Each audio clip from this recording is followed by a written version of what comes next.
All right, y'all. Something strange is going on. Right there's been smoke billowing from the city of Atlanta over these past couple weeks in relation to potential trade negotiation for our very own Anthony Davis.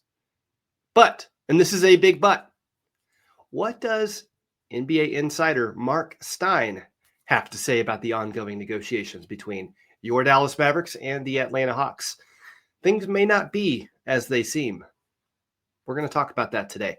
Additionally, we've got 3 games this week, y'all. Not tonight, but tomorrow night, Thursday night, Saturday night. We're going to talk about who we're playing against, what we can expect to see on the court this week. And yeah, we're going to fill everything else with the trade rumor stuff and potential moving pieces, like, questions that Mavs fans have about Kyrie Irving's return. Like, we're going to talk about all that today. And I am coming at you live from an updated studio, right? A little bit of a glow up here. I'm having fun, just slowly but surely adding new things to make this a little bit better production quality.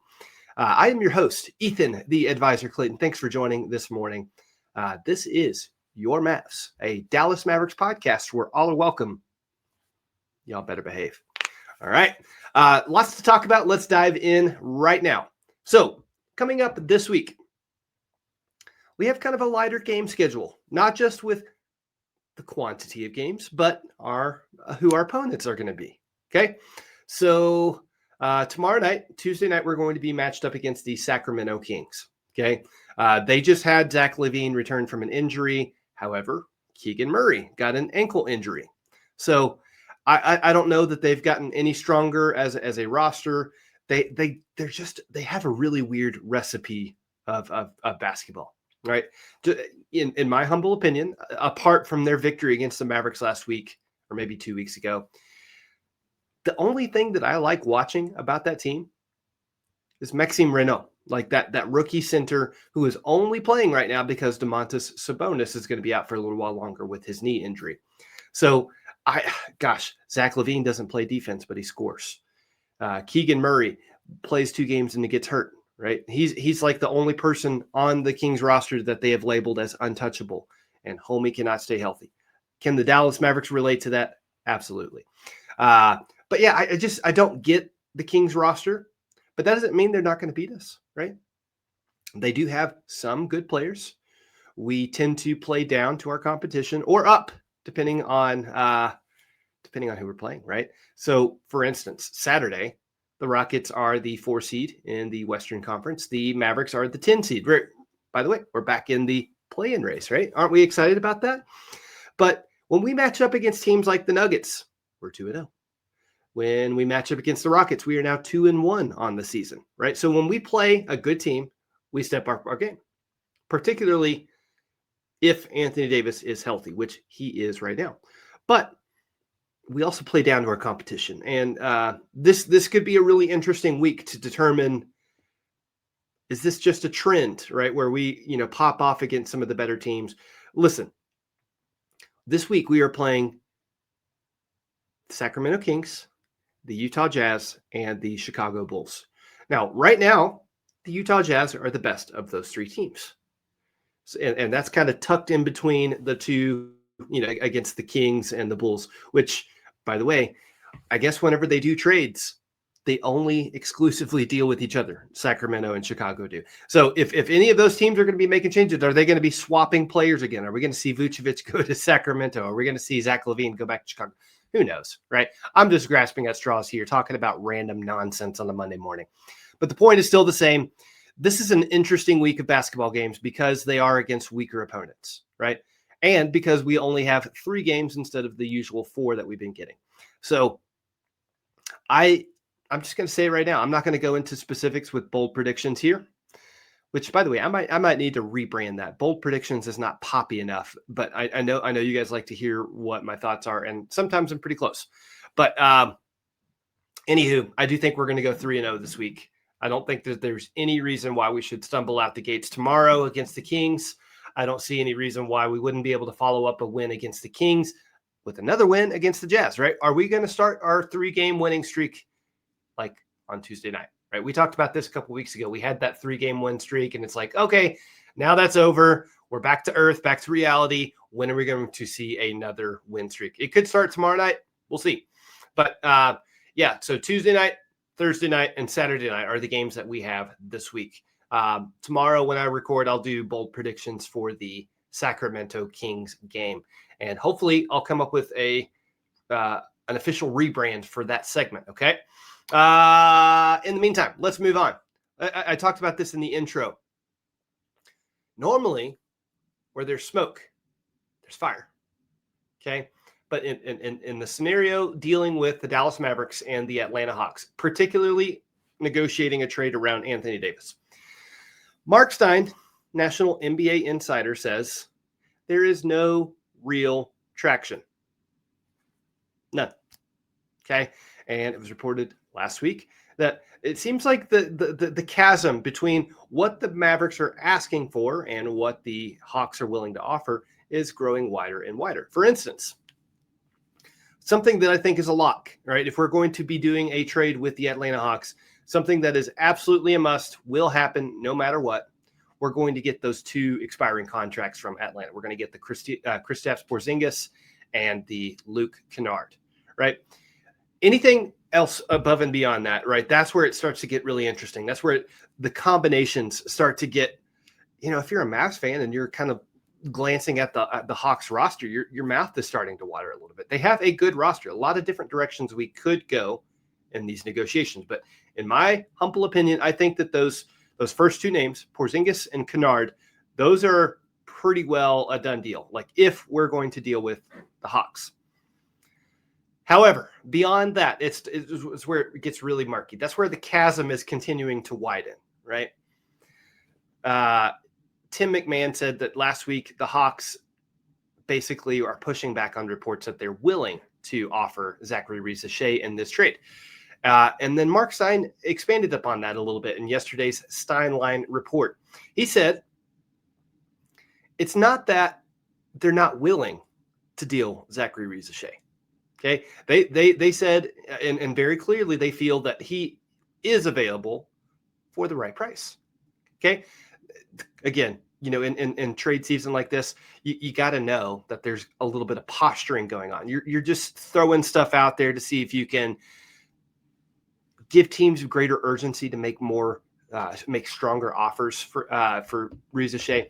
But Stein goes on to say he's available for the right price, and the Hawks taking a big swing mid-season for Anthony Davis is not necessarily what they consider to be the right price. Let's unpack that for a quick second here. Now, Stein goes on to contextualize that statement a little bit. And it's not just about trading for Anthony Davis specifically that has them, that's giving them pause when talking about Risacher.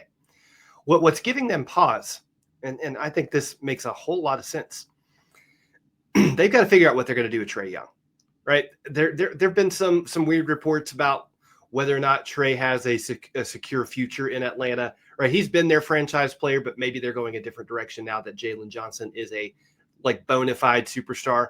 So he doesn't play defense. His shooting numbers are down. It seems like his stock has taken a hit, and they may be trying to move him, but there aren't many teams that are foaming at the mouth to bring in a guard that is small and can't defend, and the shooting numbers are down, right? Including your Dallas Mavericks, right? I don't think we have any interest in that, and maybe that's why the trade conversations haven't gone very far just yet. Think about it from the Atlanta Hawks perspective. If they traded for Anthony Davis, there's still going to be that massive contract extension conversation just looming over their head until it goes away. On top of that, they have not agreed in terms to a contract extension for Trae Young, right? That did not happen. And so now there's greater pressure to either move him or extend his contract. If they have to extend both Anthony Davis and Trae Young, that is just astronomically expensive. Again, if you're overpaying for a player that can't defend, shooting numbers are down, and potentially overpaying for a player that is an elite player on both sides of the ball, but cannot stay healthy for any stretch of games, I can start to see where the Atlanta Hawks might have a little bit of hesitation. Okay, do we give you a first overall pick for Anthony Davis, like when we know what that's going to do or do to our books. I don't know. I don't think so. Plus, there's other factors to consider here in this negotiation, as it were, with the Atlanta Hawks. Next big thing. It was reported by Chris Mannix from Sports Illustrated that the Mavericks have long had their eyes on the New Orleans Pelicans first-round pick that the Atlanta Hawks own. Like, duh, who doesn't have their eyes on that pick? Like, maybe the Pelicans can put together some more win streaks where maybe their pick isn't like, the number one overall. How heartbreaking would that be for them if that did happen? But Atlanta's kind of thinking like, not a chance, pal. Like, if you keep pushing for this New Orleans Pelicans pick, you can lose my number. That's the impression that I'm starting to get here. Between the Trae Young factor and the contract extensions that would result in not being able to move Trae Young, bringing Anthony Davis in, and then you have to consider what that does to your long-term trajectory building around your next superstar, Jalen Johnson, right? Then you got this team that's just being really annoying, asking for your the pick that you wisely traded for way back when. Like that's why there's not really any momentum. Like they're not willing to offer that draft pick. And what do Mavs fans do whenever they see that kind of report? Like, well, okay. I hear you, but what about this? What if we included Najee Marshall? Like I brought that up the other day in the other day's episode. Like, people are starting to bring this up more and more often because his value is up. He's had an incredible stretch of games.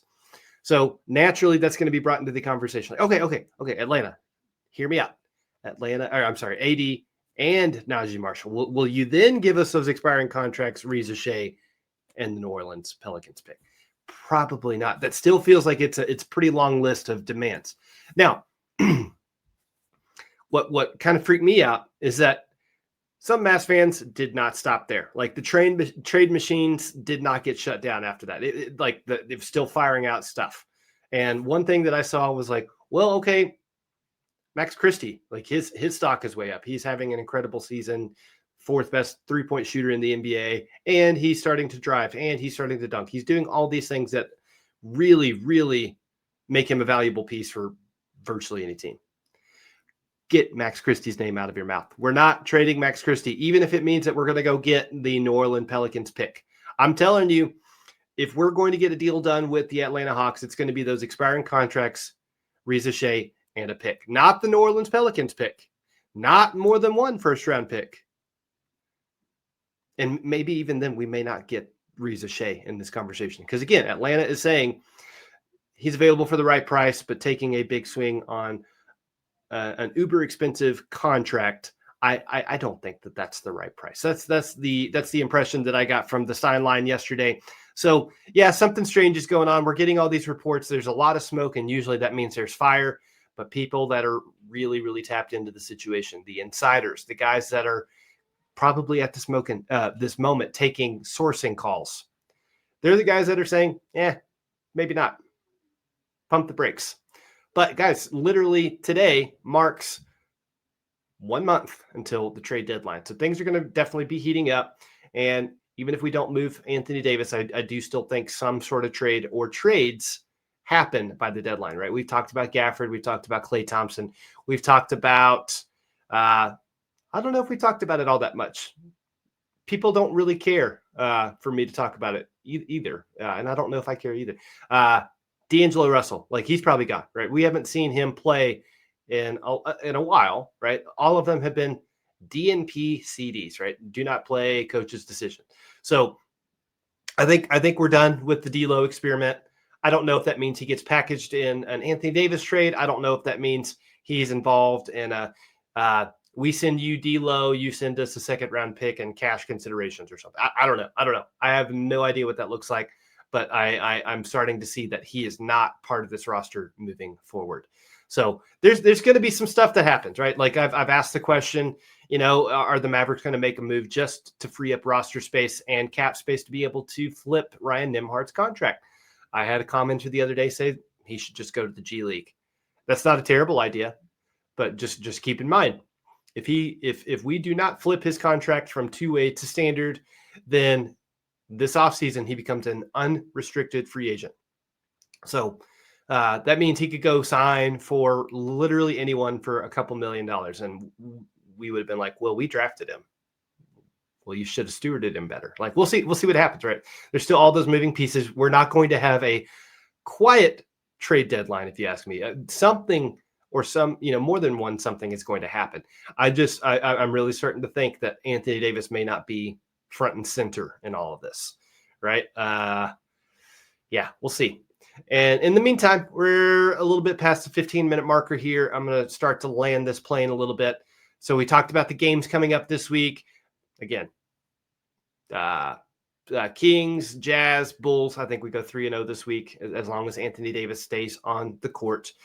Cooper Flagg, I guess he's hitting a rookie wall. I'm not worried about it because he is making wonderful decisions as an initiator. Like, I hated the fact that he got started at point guard again, right? In the double big lineup against the Houston Rockets. Like, that was pathetic basketball from the Mavericks for the first 5-6 minutes. And then they fixed it, right? Like, Anthony Davis at the 5, Brandon Williams plays point guard, then Coop gets shifted to his natural position. Now, I like how he's handled himself. It's just that his shots aren't falling, guys. Like, he's doing a great job as a distributor, ball handler. Hasn't turned the ball over a ton, like, even with increased pressure and having Amin Thompson guarding him the other day, like, not a lot of turnovers. So I think it's just a shooting slump, and you can put a rookie label over that if you want to, but everybody and their dog has a shooting slump at some point in the season. Cooper Flagg is having that happen right now. In the meantime, he's still playing lockdown defense. He's still making incredible passes. You can see the game has slowed down for him. He just needs to get his shot back. Maybe it's exhaustion, right? Somebody has mentioned he played 37 games total in college. Now he is at, 13, 23. We're going to be playing our 37th game of the season tomorrow. So it takes some getting used to, right? I'm not worried about it. Not worried about it at all. Only thing I'm worried about is like what Jason Kidd said in relation to the rookie wall. I'm not even going to repeat that. You can go Google it or go get on Twitter and see. Locked On Mavericks have already made that into a pretty steady drop on their show. It's hilarious. But anyway, in the meantime, it is January 5th, and we still have not gotten a single update on Kyrie Irving. There was like the question in the post-game press conference the other day, like, what is Coach Kidd, what is your sense on when Kyrie might return? And he simply said, like, if we don't have him back before the All-Star break, I'm not upset about that. Like, okay, that's not really an answer. Like, we need to get some sort of update here real soon, because if we're waiting around not trading Anthony Davis because we want to see him and Kyrie Irving on the court together, well, again, we have exactly 1 month for that to happen, right? So less than 1 month to be negotiating deals, fielding calls and getting offers and all of that jazz.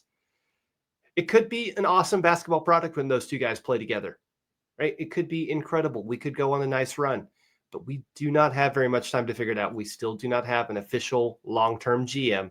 So strange stuff is happening here. What are we going to do? Let me know in the comment section what you think about this following question. What is the most important priority right now before the trade deadline? Move Anthony Davis for picks? Make one trade so that we bring in more shooting? Or just keep running? Keep running with exactly what we have and hope that the Kyrie AD stuff pops. I know how I feel, right? I think our tank odds, our lottery odds have improved over the past week, and I kind of like hitting that lottery sim button on the Tankathon app and seeing us win. Like, we've won a couple times recently. So like, I like that. I like Darren Peterson. I think that's a super complementary talent to what we have already with Cooper Flagg. So there's so many different directions, so many different paths that we can go. But in the meantime, we're just kind of, I'm just going to tell you, buckle up. It's going to be a bumpy ride here for the next, 30 days. But let's have fun with it. Let me know what you think. Make sure you hit like, subscribe, comment, all of the above. Right now, we're at 60 subscribers. I would love to get to 100 by February, by end of February. I don't really know how to set these goals. I just know that the community is growing and we're having fun with it. And I really appreciate all of you. In the meantime, y'all be good. Party on.